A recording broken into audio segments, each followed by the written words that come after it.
E para terminar esse nosso primeiro slide, a gente vai falar sobre os elementos bloco, os elementos inline que tanto eu comentei ao longo dos últimos vídeos, tá? Então, o que são elementos bloco, né, e elementos inline, tá? Todo elemento HTML, ele vai ter um valor de display padrão, tá? Esse valor de display é exatamente, né, o que vai dizer se um elemento é bloco ou se um elemento é inline, tá? E a maioria dos elementos são bloco ou inline por padrão, tá? Por exemplo, os elementos bloco, né, eles sempre começam, né, que tem um comportamento padrão, né, que é sempre começar em uma nova linha, né, e por padrão utiliza a largura, né, toda da página. Exemplo, div, H1, H6, né, parágrafos, formulários que a gente vai ver mais para frente também, tá? Então a gente pode até dar uma olhada aqui, né? Vamos dar uma olhada no nosso, diretamente no nosso código, né, na nossa página. Tá? Vou fazer um novo arquivo para inline block.html, HTML 3.5, né? Tá, então vamos aqui, por exemplo, né, fazer um parágrafo, tá? Meu parágrafo.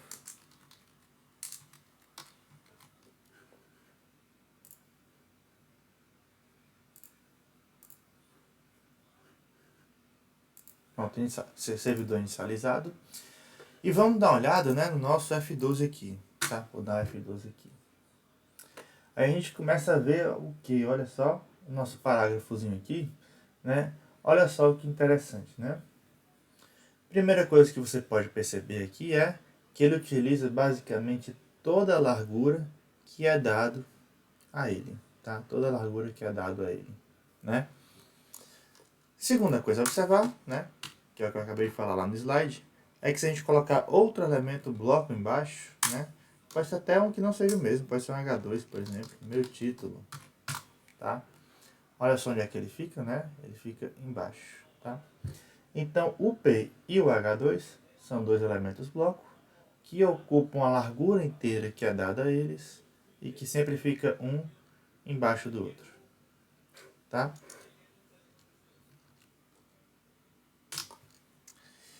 E eu vou introduzir uma nova tag para vocês, um novo elemento, tá? Que é super utilizado, que é o nosso elemento div, né? O elemento div ele não tem nenhuma semântica específica, tá? Mas o elemento div ele é utilizado como container para outros elementos HTML, tá? Ele não tem nenhum atributo requerido, mas é comum utilizar o style ou class, né? Que a gente vai ver o class, a gente vai ver mais para frente, e o style que a gente já viu que é para adicionar, né? Regras CSS aos nossos elementos, né? Propriedades CSS aos nossos elementos, tá? Então a div é servir para agrupar, né? E especificamente, né, a div é um elemento bloco, tá?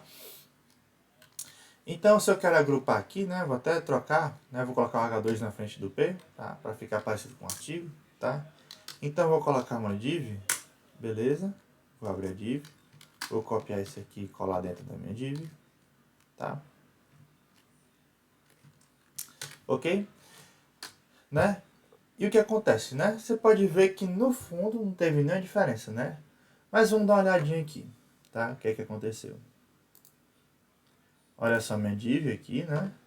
Ocupando a largura inteira, né? E compreendendo esses dois, né? Ele contém, né, o H2 e contém o P, bonitinho lá. Você pode ver no azul, né? Pode ver marcado em azul aí, tá? O H2, né, que está dentro dele, beleza? Ele está aí, né? E o P também, logo abaixo, né? Ele também está dentro da div, tá? Ah, professor, qual a vantagem disso, né? Tem uma div que não faz nada, né? Não mudou nada com div ou sem div, né? Para que a gente vai usar muito a div, hein? A gente vai utilizar muito para quando a gente quer colocar algum estilo que, né, compreenda várias coisas, né? Que envolva várias coisas. Por exemplo, aqui eu quero colocar um fundo, né, nesse meu artigozinho que eu acabei de fazer aí, né, esse meu artigozinho fajuto aqui, que tem um título em parágrafozinho, né, bem simples, tá? Eu quero colocar, por exemplo, uma cor de fundo nele, tá? Então, como é que a gente coloca uma cor de fundo, né? Usando Style, Background, Color, 3 pontos, Blue, por exemplo. Então, tá aí, né? Então, veja que é só colocar na div, né? Esse nosso estilo, né, de fundo, que ele vai, né, para a div inteira, tá? Então, isso vai ser para outras mil coisas, né? A gente vai pegar uma div, colocar várias coisas dentro, né? Fazer vários componentezinhos usando div. E depois vai estilizar tudo junto, vai rotacionar, fazer tudo que a gente quiser, né? Com essa div, que é o pai do nosso, tá? Dos nossos componentes. Tá? Que é o pai dos nossos elementos, tá? Então a gente vai agrupar tudo, né? Para quando a gente precisar para alguma coisa dessa, né? Mais para frente a gente vai ver muitos exemplos, né? Que vai utilizar esse tipo de coisa.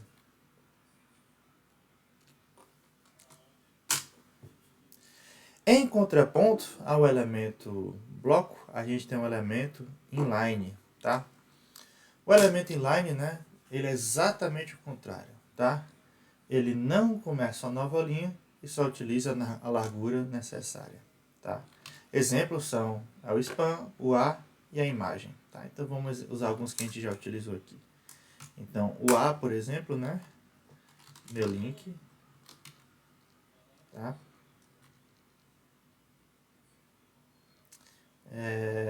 Cadê? Tá aqui, né? Então, tá aqui. Então tá aí meu link, né? Beleza? E se eu colocar alguma coisa depois, por exemplo, tá? Uma imagem, né? Posso colocar logo embaixo mesmo, né? Uma imagem, ponto barra, cadê minha imagem? Tá aqui. Beleza? Olha só o que acontece, né? Vou até diminuir pra gente ver o efeito melhor, né?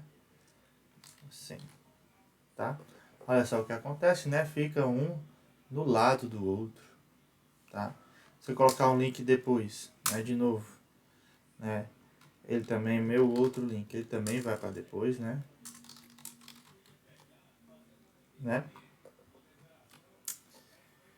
Tá? E assim fica, né? Se você olhar aqui, ó, então a gente tem que o nosso linkzinho azul está ocupando só o espaço que ele precisa, né? Não ocupa a largura inteira e também não quebra uma linha, tá? A gente pode ver isso, né? Que é verdade para todos os elementos. Ok? E igual ao span, a gente tem, né? Um elemento que é o elemento container, sendo que para texto, né? Veja aqui inline é quando a gente tem elementos que são, né? Especificamente para texto, né? Mais especificamente para texto, tá? Então, o span especificamente, né, é um desses containers para texto. Né? Um container para texto, assim como a div, né, é um container para qualquer outro elemento. Sendo que a div é bloco e o span é inline. Tá? Que tipo de coisa também o span vai me permitir fazer, né? Uma coisa assim, né? Imagina que eu tenho um H3, tá? Né? Então tem meu título legal. Sendo que o meu legal somente, né? Eu quero dar uma cor de fundo só para esse cara. O que é que eu vou fazer? Eu vou colocar um span, tá? E eu vou colocar só esse legal dentro, né? O span vai servir muito para a gente fazer esse tipo de coisa, né? Veja que até o momento não mudou nada, né? Mas eu posso colocar um fundo, né, no nosso legal aí. Cadê? Background color, blue. Beleza? Então coloquei estilizei só uma partezinha do meu texto, né, que eu queria. Tá? Então isso vai ser importante para esse tipo de coisa. Ok?